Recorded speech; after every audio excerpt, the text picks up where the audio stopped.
रेवाड़ी में हर बारिश के बाद शहर तालाब बन जाता है। करोड़ों रुपए जल निकासी व्यवस्था पर खर्च होने के बावजूद जल भराव की समस्या खत्म नहीं हुई। अब इस मामले पर मुख्यमंत्री नायब सिंह सैनी ने खुद सख्त रुख अपना लिया है। लगातार मिल रही शिकायतों के बाद मुख्यमंत्री नायब सिंह सैनी ने जिला नगरायुक्त को चंडीगढ़ बुलाकर जल भराव के कारणों की विस्तृत रिपोर्ट मांगी है। सीएम के आदेश के बाद जिला नगरायुक्त खुद फील्ड में उतरे और शहर के जल भराव वाले सभी प्रमुख स्थानों का निरीक्षण किया। देखिए हमारी यह खास रिपोर्ट।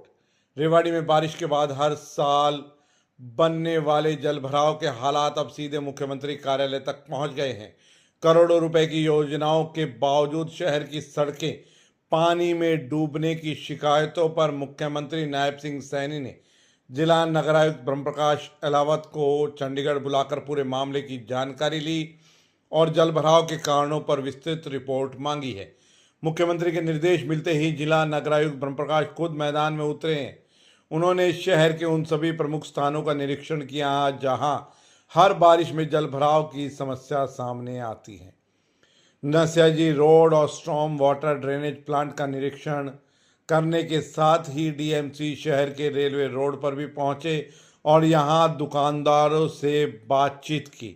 जल भराव के कारण जाने, दुकानदारों से बातचीत कर सीवरेज और जल निकासी व्यवस्था की वास्तविक स्थिति भी जानी। नगरायुक्त ने नागरिक अस्पताल के बाहर सेक्टर 4 जिमखाना क्लब के पास बावल रोड, नई अनाज मंडी और हाउसिंग बोर्ड के बीच सड़क, नाई वाली सब्जी मंडी समेत कई इलाकों का निरीक्षण किया। जांच के दौरान सामने आया कि पुराने शहर के कई हिस्से लो लाइन एरिया में होने के कारण पानी से भर जाते हैं।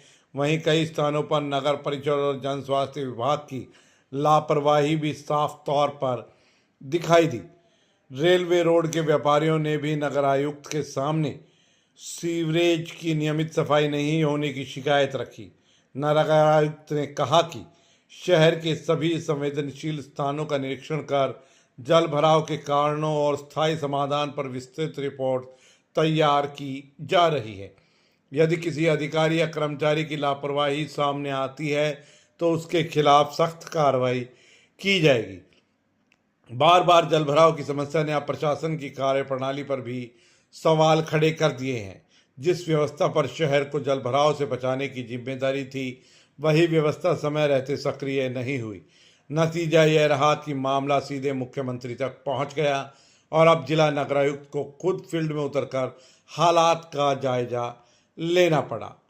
अब देखना यही होगा कि इस रिपोर्ट के बाद कार्रवाई होती है, रेवाड़ी को जल भराव से स्थायी समाधान मिलता है या फिर हालात पहले जैसे ही रहने वाले हैं। पर्टिकुलरली जो वाटर लॉक एरिया है वो कहाँ कहाँ पर है, और उनका क्या क्या हम समाधान कर सकते हैं। इमीडिएट रिलीफ जब बारिश आती है तो हम कैसे दे सकते हैं, उस संदर्भ में सारे शहर के जितने भी पॉइंट्स हैं जहाँ पे थोड़ा सा भी वाटर लॉक एरिया है वहाँ पे मैं विजिट करके मेरा स्टाफ साथ है और उसमें मैं लग रहा हूँ। सर क्या पूरा रीजंस रहते हैं? अब की बात तो हमने नालों की सफाई का पूरे मानसून सीजन का टेंडर दे रखा है कि जहाँ भी कोई प्रॉब्लम क्रॉप अप होगी तो कंसर्न एजेंसी उसको प्रॉब्लम को अटेंड करके फिक्स करेगी। अब की बार हमने ये प्रावधान कर रखा है और नालों की सफाई समय रहते हुई है।